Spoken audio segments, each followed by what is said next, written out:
I don't know what that noise was. Doesn't the PlayStation have a lot of great first-party exclusives? I think it does. Actually, right now is the best time to do this, because with Ghost of Tsushima just releasing, we're at the end of this console generation. So, rather than me try and do a video like that last one, with just, games I can't live without, how about I just do the exclusives and go through my top 10 favorites for this entire system? Since we are at the end of this generation of systems, and Ghost of Tsushima being probably the last big first-party release, I'm pretty safe to just make that video now. I'm really excited to do it, because while I have talked about a lot of the games I'm holding under my arm right now, there are a couple that I never got to talk about that I really love. This list, just my personal opinion and my preferences and my experiences with these games. Where they rank on my list doesn't invalidate how they may rank on your list. We all have different wants, needs, and experiences with video games. You can leave your list down below.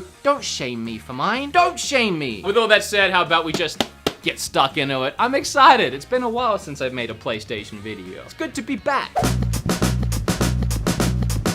You know why Raycon thinks they're awesome?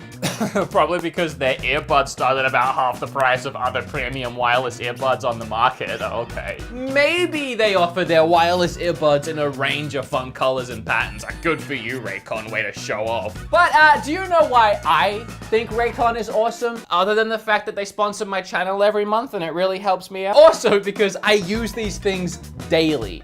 Even celebrities like Snoop Dogg, Gus Johnson, and Arlo, they're all obsessed with their Raycons. And I'm pretty sure that Arlo doesn't even have ears. I think. Yeah, I listen to my Raycons when I'm out here in the garage, pretending to lift weights, but actually just listening to podcasts. It's good when I'm out here so that I'm not blasting music for all my neighbors to hear and judge me for my taste. Sup, Gary? I work on the internet. It's a whole thing. Raycon's everyday E25s, these bad boys, are their best model yet. So it's actually really hot out here. So if you wouldn't mind clicking that link below or going to buyraycon.com/beatemups to get 15% off your order, I'd appreciate it. So I could go back inside, get on with the video. Alright, I'm technically cheating right off the bat. While I do have some special mentions near the end of this list, I didn't just want to throw Astrobot into a special mention, so instead, it's just my unofficial number 11. The PlayStation VR and I have had a lot of good times together. Just none of those experiences were good enough to crack the top 10. That said, this game is incredible. I have reviewed it once already on the channel and went through how much I absolutely adored it, but to summarize really quickly, this game feels like a Nintendo game in every sense. From just the at its core fun gameplay, to the cutesy visuals, and just the unique approach the developers took to designing each level. If you love all of those fantastic Nintendo platformers, and you also have that interest in VR, this is the perfect blend of both of those things. It is by far one of the best VR games I have ever played, and deserves to at least be talked about in this video. Death Stranding is my number 10 on this list. This might upset some people. I actually really enjoyed this game. It's not perfect, and it has a lot of flaws, and Chapter 3 is very slow, but there's also a lot I loved about this game. I enjoyed my experience playing Death Stranding so much that when I finally did finish the game, which took me hours and weeks after launch, I wrote up a whole script for a review, and I tweaked that script, and I kept going back to that script, and I just couldn't decide what I wanted to say, because everything I wrote felt like I was trying to justify why people didn't like the game, and it didn't really come together. So I never ended up making the video, even though I did write a script that in the end I was very proud of. What I really tried to tackle in the review that didn't end up happening is why the game is so slow paced. And I feel like if I summarize it, it's not gonna have the same meaning, but here we are. In the world they now live in, Sam Porter is a 1 in a million kind of guy. So when you're given that job to trudge from one side of the United States to the other, it's a dangerous, but also very boring job, which is why he didn't want to do it. And I believe that Kojima wanted you to feel in the first few chapters how boring his job was. and it worked. Yeah, it was very boring, and a lot of people couldn't even get through the first few chapters, and I don't blame anyone for that. But at about the 4th chapter, Sam finds himself getting tangled up in a storyline much bigger than he anticipated when he accepted the job. I just instantly got engrossed at that point. I went from almost giving up on the game to there being not a chance of me putting it down. The action, and especially the story, had me totally gripped and immersed in this world. It's very interesting to look at it retrospectively with the current climate we're dealing with now. In this world, everyone lives behind closed doors. You travel miles to get to these places, and no one even bothers to open their doors and come and meet you face to face. Everything is digital. The world runs on likes and working together as a community, but through the digital world. A lot of people criticize that as Kojima trying to make some weird statement about the way the world is heading, and here we are just months later, and this game couldn't be more relevant than it is now. By the end of this game and the final moments of storytelling, I was in tears, and not many mediums from movies, TV shows to video games have moved me to the point of tears. Oh, I was struggling to hold them back. Needless to say, I was invested, and I really enjoyed the game. I'd love to dive further into this game, but I don't know, maybe there's another chance somewhere down the line. The Final Fantasy VII Remake. This one might be a lot higher on most of your lists, but I think you'll understand when I say the reason why it's lower on mine, I don't have nostalgia for the game. I never really played it back in the day. I didn't get very far, and I really don't remember anything that I played. Final Fantasy IX resonated with me a lot more. I adored Final Fantasy IX. From the moment I played it and replayed it and replayed it, I was in love with that game. Final Fantasy IX was, for me, what Final Fantasy VII is to the rest of the world, it seems like. So when this remake came around and the entire world exploded with excitement, there was me thinking, shame it's not Final Fantasy IX. And I didn't think when I played it, it would ever hit a top 10 list for me, because I didn't have that nostalgia. But this remake, it's freaking good! As someone who doesn't hold the original very close to his heart, I feel like they did a great job remaking it and retelling the story. Oh, the combat is perfect. I have never experienced a real-time action combat system being perfected in this way. Switching between all the characters, taking those split seconds to slow down time and plan your next move. For those that did finish it, you'll know what I'm talking about when I say they really focused on the characters' fates and them wanting to change their own fates. And I feel like, considering they really wanted to expand on this entire universe, the most interesting way to do that would be to shake things up a little bit and having the characters themselves decide to change their own fates and change the outcome over what was predetermined for them. That predetermined story being the original game was a very clever way of not really breaking the fourth wall, but having these characters break out of their expectations from the fans and people that played the original game and go in a new direction. A very clever way to shake things up and make things a little different. I just love what they did throughout this entire game, but specifically so towards the end. Where's my Horizon Zero Dawn? Oh, there it is. Horizon Zero Dawn. That's the next one. This one made it to number 8, even though it almost didn't even make it onto the list. Horizon Zero Dawn, don't get me wrong, is an incredible game. For some reason, it didn't hit with me initially. When I first played it, I think I was just at that stage where I was really burnt out on open world games, and try as I might, I couldn't get invested in Horizon Zero Dawn. And then I put the game down, and I came back to it like a year later and played a little bit more, and then put the game down again, and then finally came back months later and finished it. So I played it in 3 installments spread across like 2 years, but recently the game was ported to PC and it's getting a sequel. So I'm seeing this game pop up everywhere again, and I'm seeing gameplay of it, and it looks incredible. And I'm beginning to look back at this game and wonder how I couldn't have just been enamored by it, because everything I'm seeing about it now looks like a game I really want to play. So I think back to the original idea for this video being games that I can't live without on the PlayStation 4, before I tweaked what I was doing here a little bit, and I realized that if there was a game I couldn't get rid of right now, it's this one, because I need to give it another chance, specifically so before the sequel comes out. I actually gave Days Gone a pretty extensive review in a video I made all about zombie games I really enjoyed, because I really enjoy zombie games. It's a whole genre in its own, but Days Gone was the height of the zombie game craze, and it nailed a lot of concepts that zombie games were trying to push for years. The biggest one being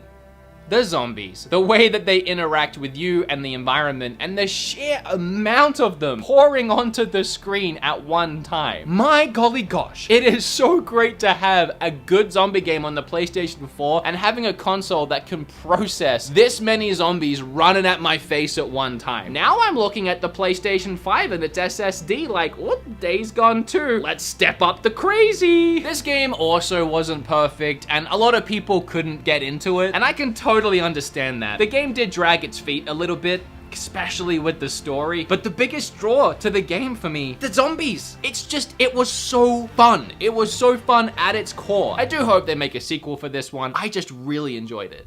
Oh, look at the new boy stepping on up. Ghost of Tsushima. Again, I haven't finished this game yet. I've been playing it since launch day, and the only reason I haven't finished it is because at some point while playing, I decided I wasn't gonna bother rushing through it to review it. I was just gonna play it at my own leisure. You can blast through the main story and probably knock it out in a day or two, but there are so many extra little things that you can do and discover and mess around with. For one, all of the side tales with the other characters you find along your journey, all of the epic samurai fights where if you win, you learn a new technique and they're always hosted in these really cool locations, and then just leveling myself up to becoming the most skilled and badass samurai possible. The game is so beautiful that it's the first game I've actually ever cared about using the in-game camera to take photos of my environment.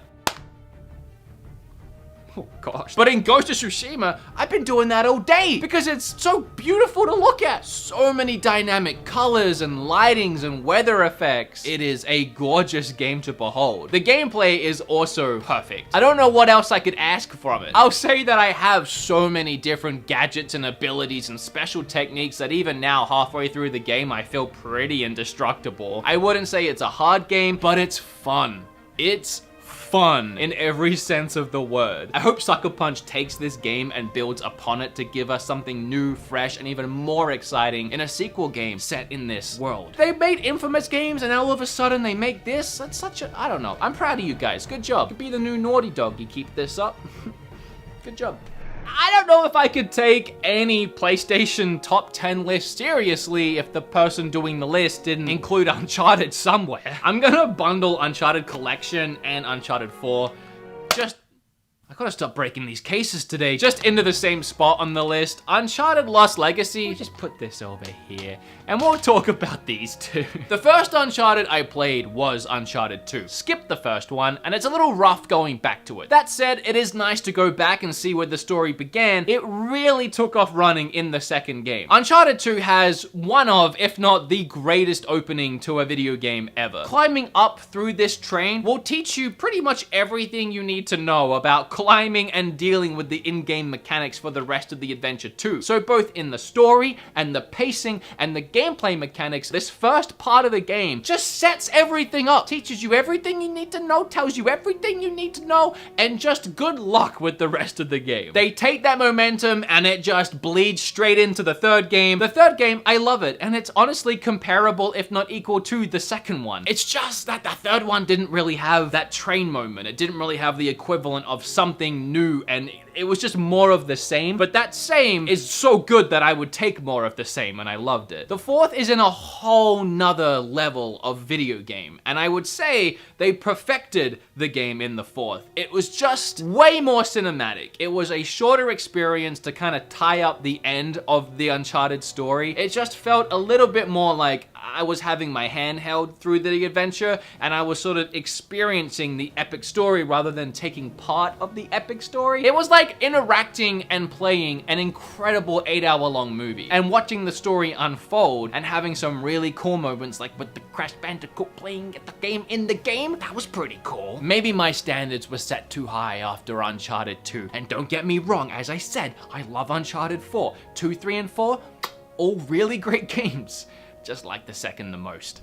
Hey, I hate still cases. I'm gonna keep this one very short because out of all the games on my list today, Spider-Man is one that I really worked hard on a huge review, and I love how that video turned out. It's like a big retrospective on Spider-Man games in general and my love for them growing up and how we eventually got to here. Go watch that video if you want to hear my thoughts on it. And a reason why it's so high on the list, other than the sheer quality of the freaking thing, I love the swinging mechanic. There's something very therapeutic and relaxing for me in just swinging around New York, and they nailed it in this one. It's the best swinging in a Spider-Man game since the Spider-Man 2 movie game, and I go into all the reasons why in that freaking video. But if you haven't played this one, you're missing out, and I can't wait for the Miles one that's coming on PlayStation 5. Oh, it's gonna, Oh, Persona. I know it's on PlayStation 3 as well. Well, actually, Royal didn't go to, yeah, I'm totally in the right. I haven't even finished it. I know, I'm a fake gamer. I'm a fake. I adore the Persona series. Persona 4 is by far my favorite JRPG of all time. Hands down, period, full stop. I sunk 50 hours into Persona 5 and I loved every minute of it. But it was at a time where Kim and I just began dating when this game came out, and I was flying a lot from Texas to back to Canada, back to Texas, back to Canada. And I actually, when I was flying back and forth, took my PlayStation 4 with me in my bag every time because I was trying to play this game. But it just kind of all became a bit much, and I just didn't have the time, and I forgot that I was playing the game, and then months went by, and I realized I had never finished it. And just when I thought, oh, it is time to get back into that game, they announced this. I can't tell you how insanely excited I am to play this game, but it's like 150 hours long. I don't have time. I should probably talk about the game itself. So in Persona games, you find yourself playing as a bunch of school kids who suddenly find themselves stumbling in this dark, surreal world where they have abilities and they can help shape the real world via this surreal world. And Persona 5 focuses on hearts and people's true characters, who people really are and how they really feel underneath their facade. And while I do love the story in these games, and I also adore the JRPG combat in these games, what really gets me is the real life sim management element to the games. You play on a day and night calendar cycle over the course of about a year, and each day it's up to you what you do, where you eat, who you talk to, what relationships you decide to build, and I love it so much and need to finish it. And weirdly, for as big as they are and how popular they are, I feel like they don't get enough love. Play it if you have a spare 150 hours. What needs to be said about Last of Us Remastered? Yeah, maybe it's a little bit of a cop-out because technically it's a PlayStation 3. Shut up! Don't care. The storytelling is incredible. The characters are so rich and their development throughout the game is just awe-inspiring. The visuals for the time were fantastic, and even now they hold up really well. But when it all comes down to it, it's that gameplay. The thing that really blew me away playing this game for the first time was how non-scripted everything felt. I don't have gameplay at this moment, so I don't know what my editor is going to do, because this is something that happened to me, I don't know, 7 years ago on my PlayStation 3. But I remember going into this one area full of enemies, and I was sneaking around, and I saw Ellie pick up a brick, and she was just holding onto it. But the enemies caught onto me being there, and they started to shoot at me. But then I ran out of bullets in my gun, and it started clicking. And the NPCs heard the sound of my gun clicking and started walking towards me because they knew I was out of ammo. And something about that moment 7 years ago blew my little mind. But what made it better was I charged at them to try and start beating them down fisticuff style, and right as one of them tried to come up behind me, Ellie threw that brick she was holding and caught him in the side of the face. Took down that guy, turned around, took down that guy. It felt like a moment that would be really hard to try and replicate or get gameplay of now that it happened 7 years ago. Even now, I can't think of many games that have given me that same experience. And yes, there was a sequel, and yes, it improved on the gameplay in many ways. But this gameplay to me was so ahead of its time that even those improvements now, like adding a dodge mechanic, doesn't really change or shake up that original core format too much because it doesn't need to. It's perfect the way it is. So yeah, it's a little smoother now in the sequel, looks a little flashier, but the same game is still there. That's how good it was.